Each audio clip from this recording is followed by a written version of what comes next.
En 2003, une famille se fait assassiner. Le meurtrier n'a toujours pas été retrouvé. 14 juillet 2007, nous déménageons, moi et mon père, dans une nouvelle maison où habitaient d'anciens amis de mon père, qui malheureusement sont morts depuis 4 ans. Personne ne connaît l'origine de leur mort, mais tout le monde pense qu'ils ont été assassinés. 15 juillet 2007, nous sommes enfin arrivés dans cette maison. Nous nous y sentions bien, mais je sentais quelque chose de bizarre. On nous observait. Je dors dans la chambre de leur fille. Cette fille était totalement étrange car elle avait une grande marionnette monstrueuse qui souriait et pleurait.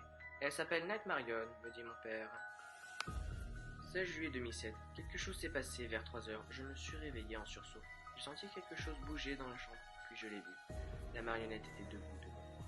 Elle me regardait, puis elle sauta sur moi. Quand je me suis réveillé, je pensais que c'était un rêve, mais non.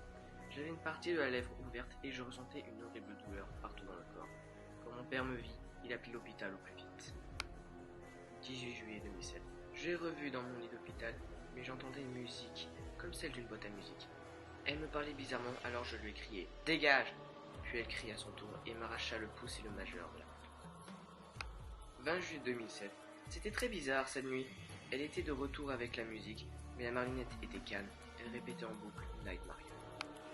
Je lui ai dit « C'est toi qui as tué les amis de mon père ?» Elle me répondit « Oui ». Puis je sentis quelque chose de froid au niveau de ma jambe gauche.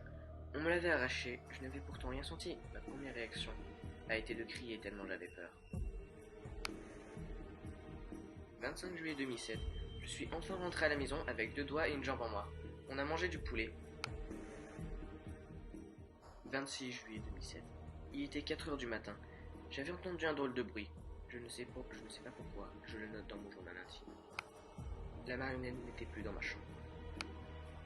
Je descendis en bas et je la vis tenant la tête de mon père.